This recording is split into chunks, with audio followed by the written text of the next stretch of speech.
Hey guys, welcome back to Canon Cinema. I'm Amanda, otherwise known as AMX NDA Reviews on Twitter, Instagram, and Letterboxd. The Oscars are upon us, and this is one of the longest Oscar seasons ever. It was kind of slim pickings out there this year, but some were good, some were bad, some shouldn't have been nominated, some were snubbed. I'm going to give you guys my ranking of the Best Picture nominees. So let's get into it. Coming in at number 10, I have Paul Thomas Anderson's Licorice Pizza. Now I know Paul Thomas Anderson is one of the greats. He's also nominated for original screenplay. I get it. He's great. He's golden. He's never won an Oscar. So I understand that every single time that he makes a movie, it's something big. But I did not like Licorice Pizza whatsoever. I reviewed it, I talked about it once, and I put it away. I do not think that it is a well-rounded film. I also don't think that it deserves to be nominated for Best Picture. I gave it a 1.5 out of 5 on Letterboxd. I just did not care for it whatsoever. The story wasn't engaging. Yes, I understand that Cooper Hoffman is in this film playing a 15-year-old.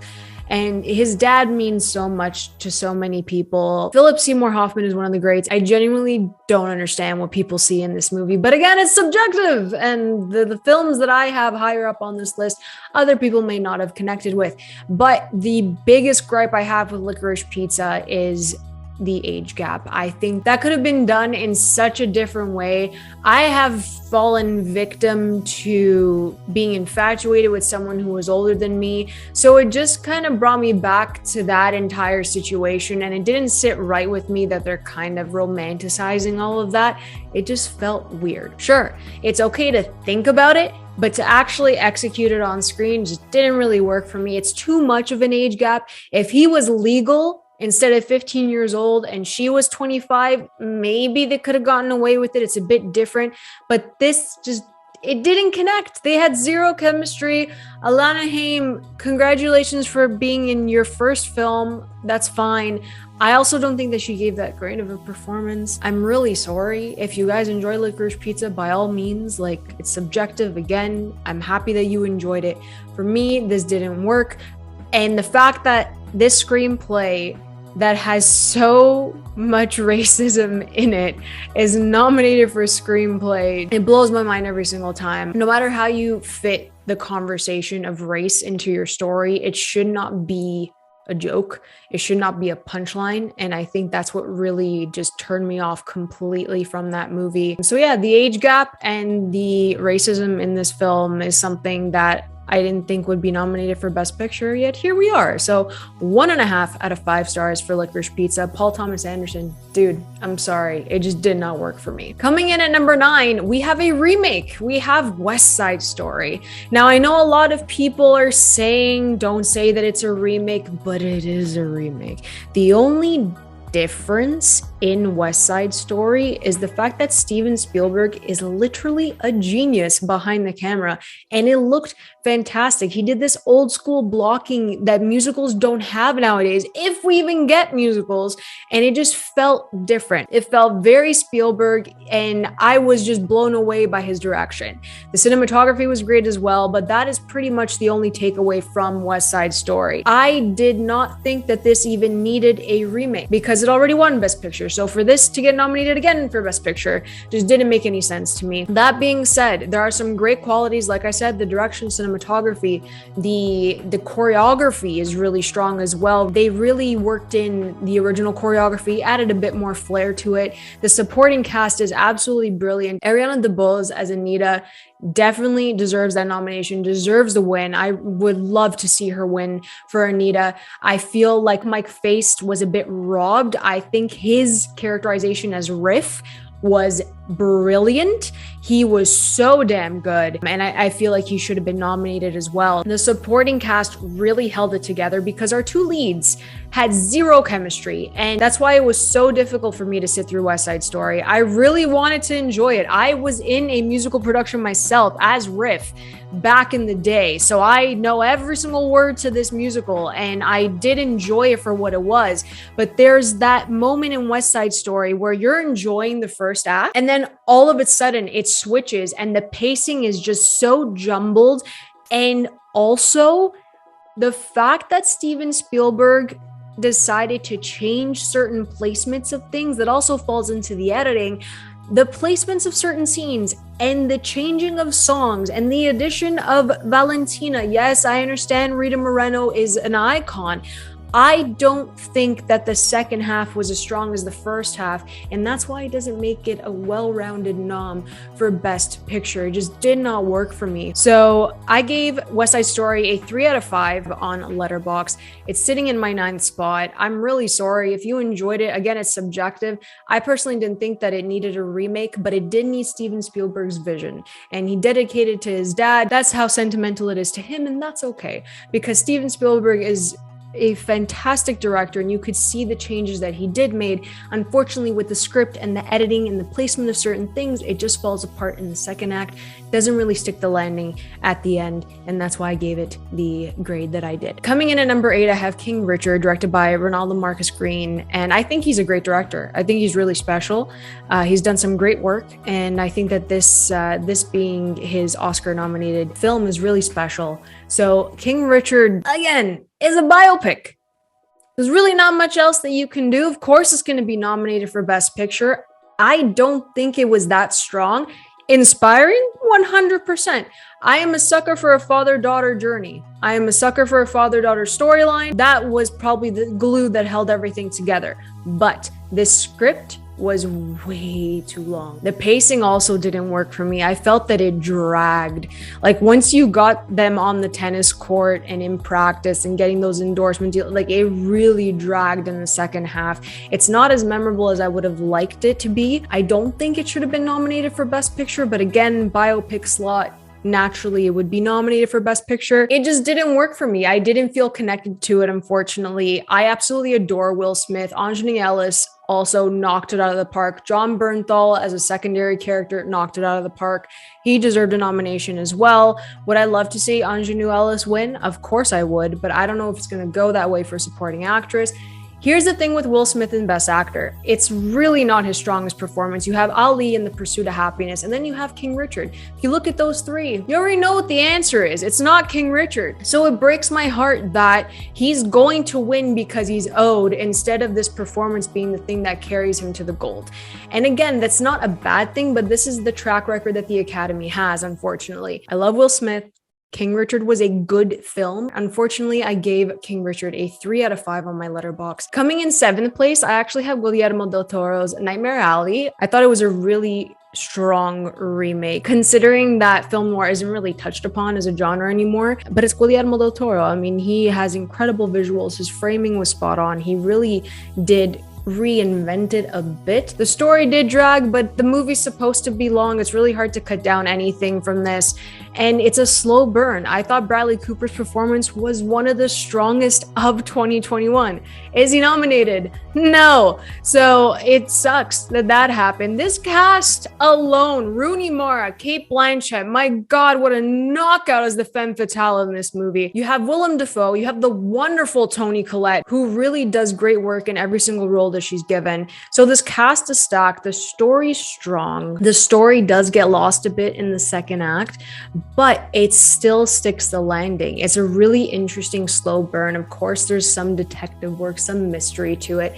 And who better than Guillermo del Toro to do this, right? The visuals were fantastic. So is it a well-rounded film enough to win Best Picture? I don't think so, but it's still one of the best in the nominee list. I gave Nightmare Alley a 3 out of 5 on my Letterboxd. Coming in at number 6, and I know this is so controversial, I really liked Don't Look Up. I thought that it was a great film. It was very informative and educational. Again, you have an all-star cast. You have an all-star cast of Leonardo DiCaprio, Jennifer Lawrence, Rob Morgan, Meryl Streep, Jonah Hill, Timothée Chalamet, my boy. Like, it's just so stacked. And again, you have Cate Blanchett in a great role. Once again, I think that it's a very relevant film for the times. I don't think it should have been nominated for editing. The editing is the only flaw in this movie. I think it was all over the place. I understand that he was trying to make it experimental in regards to how climate change will affect all of us and how the asteroid is about to hit Earth and yada yada, all of that. I also think that they did a great job with the scientific jargon. It wasn't really overstuffed and you could understand what they were talking about because they really had to dumb it down. The important thing to note in Don't Look Up is the social media aspect, which I really enjoyed. Incredibly relevant in how we focus on pop culture versus the important issues. And I think that Adam McKay really puts a mirror up to society in this case. Whether you like it or you don't, that's exactly what he does. The script is not that great. There are some very cringeworthy moments in Don't Look Up. Some of the jokes don't land, but you know, Jonah Hill is the saving grace with the comedic timing, and this cast is stacked, as I said. So I gave Don't Look Up a 4 out of 5 on my Letterboxd. So if you guys have stayed with me for this long, make sure to like and subscribe and turn on that bell for all my notifications on my videos. I'm gonna head into my top 5 right now. Coming in at number 5, I have Coda, directed by Sian Heder.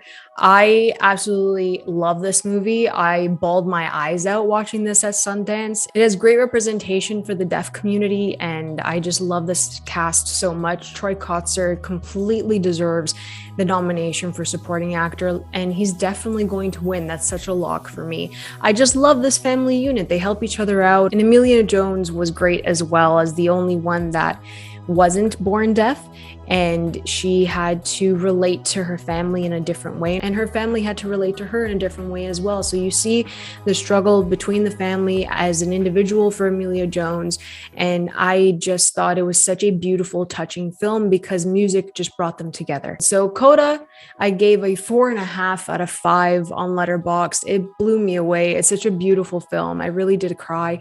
Who knows if this is going to win Best Picture? Who knows? There's great representation. There's a lot of laughs. It is a well-rounded film. I think everything really hits those beats. Is the direction as strong as the other films in the category?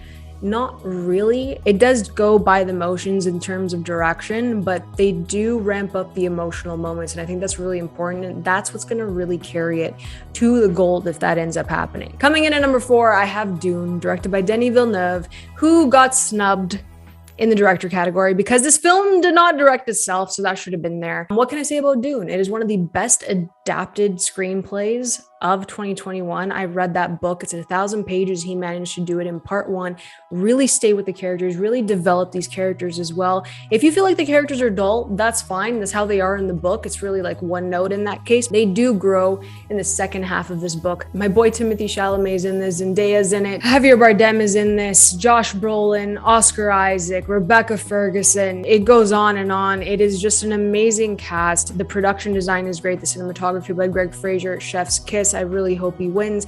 It's a great film. I don't think it'll take home the gold. They're waiting for part 2 to come out, so part 2 is going to be reigning in that gold. We just gotta get past part 1, and hopefully Denis gets his well-deserved Best Director win for part 2 of Dune. So I did give Dune 4.5 out of 5 on my Letterboxd. Coming in at number 3, I have The Power of the Dog, directed by Jane Campion.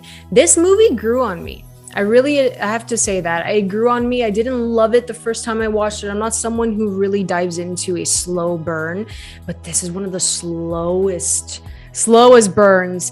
And what I love the most about Jane Campion in her direction, and the fact that the screenplay is just so well written and adapted from the book, it was the fact that we got to sit with these characters, and they're so three-dimensional that you get to get deeper into their soul, deeper into their psyche and what they're thinking and what affects them and how they operate with each other. And I think that dynamic between Jesse Plemons, Benedict Cumberbatch, and Kirsten Dunst really carried this film. I loved the 5-part structure. I thought that really worked because each section focused on a different theme, a different person, and how it affects them. I really loved Kirsten Dunst in this. Unfortunately, Ariana DeBose did give a better performance than Kirsten Dunst, and I know that she's been winning everything, but if Kirsten Dunst manages to surprise us, I would not be upset because I think she gave a fantastic performance, and there's a whole class system that's involved in this film as well. So I thought that she gave one of the best performances. I absolutely loved Benedict Cumberbatch in this. You don't really understand how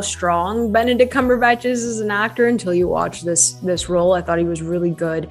But also the cinematography by Ari Wegner. My goodness. If there's an upset this year, it's going to be Ari Wegner for Power of the Dog over Greg Fraser for Dune. Is The Power of the Dog a well-rounded film? I personally think so. It hits all of those beats. Unfortunately, it is on a streaming service. So if they are ready to give the Oscar for Best Picture to a streaming service, then The Power of the Dog has it locked. And I gave The Power of the Dog a 4 out of 5 on my Letterboxd. But in the nominee list of Best Picture, I know I gave Dune and Coda a 4.5 out of 5.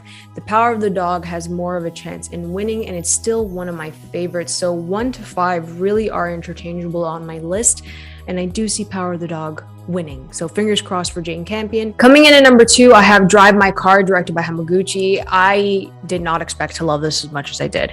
Everyone was rambling about the runtime, saying it's way too long for a Best Picture film, but this structure, holy Lord, this structure, cheers to him, cheers to the editing team. And this script alone is one of the best scripts of 2021. You have this prologue exploring your lead character and his connection to his craft. Yasuki really loved acting, but after he lost his child, his relationship with his wife completely changed and their sexual relationship changed. So he felt very emotionless and closed off. So that's where the relationship falters. But in this prologue, you see the value in storytelling. You see the value of the emotion that is connected to the text in any story and the stories that we tell as humans. So because he was closed off, he couldn't understand or connect to certain words and certain meanings. And I thought that it was such a beautiful script in really connecting humans to each other, connecting stories and how important they are, and just how meaningful words can be. And it's not just baseline. I think they really explored that. There's some great monologues. I'm talking like pages of words, pages of dialogue, and it's just so strong and emotional. And because the dialogue is so rich, it makes you listen.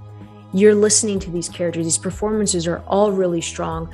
But what got to me was when they brought in a character who was deaf, and the sign language made me want to know more of what this character was saying. And I think that was even more powerful because even though we speak and we create the meaning to these words, the way that she really just put all of her emotion in her sign language while the captions were on at the bottom, the subtitles were on at the bottom, you felt it from her. And I think it's just so interesting to explore both sides of communication and how that really just connects two people together. I just love Drive My Car.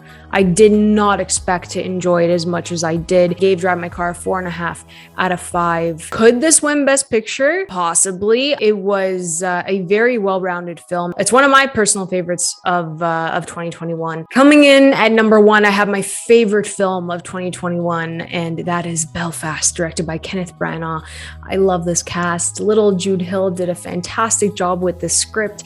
I thought he was lovely. I thought this movie was so heartfelt and wholesome. It dealt with family and everything that goes into being a family, the struggles that go into being a family, and the communication that you have with one another, and not being afraid to kind of teach your children what's going on in the world, whether it's political or religious. I think that they really touched upon some great things. There's some great dialogue between all of them. I think Jamie Dornan, Ciarán Hinds, Judi Dench, and Katrina Balfe did a great job. This cast, this ensemble means so much to me. There's so many special moments that, for me, looking at it, I could feel Kenneth Branagh through the screen, and it's very emotional. It's very personal. I also love that he chose to show his cinematic experience as a child. I think that's what really struck me, was seeing Jude Hill watching the screen, the big screen, and it's in black and white, and it just feels authentic. It's my whole heart. Out of all the movies that came out in 2021, besides Coda, Belfast is the one that made me cry even more because you're connected through the power of cinema. So Kenneth Branagh, kudos to you for making my favorite film of 2021. Belfast really just struck a chord in me. And I gave Belfast a 5 out of 5 on Letterboxd. It's very subjective. This just really got me emotionally. It didn't feel like it was over long. I thought the pacing was really strong. I thought the script was great. The dialogue that was delivered was beautiful and heartfelt. This ensemble warmed my heart. There's some great camera work. The direction is fantastic, and that's why he's nominated. That's why, you know, if Power of the Dog wins Best Picture and Kenneth Branagh pulls off the Best Director win and everyone's happy, I think that'll be a great thing to happen. So that's why it's in my number one spot.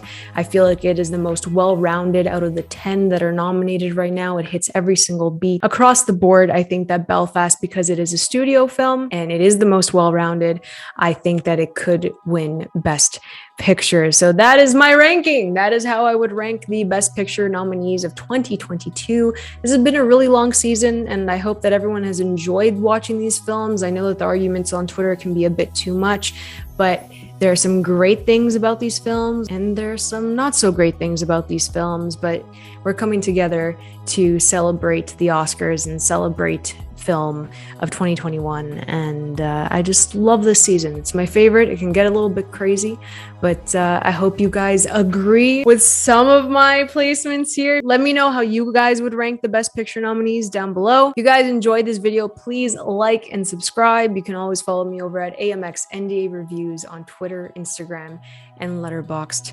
Have a great Oscar Sunday, my friends.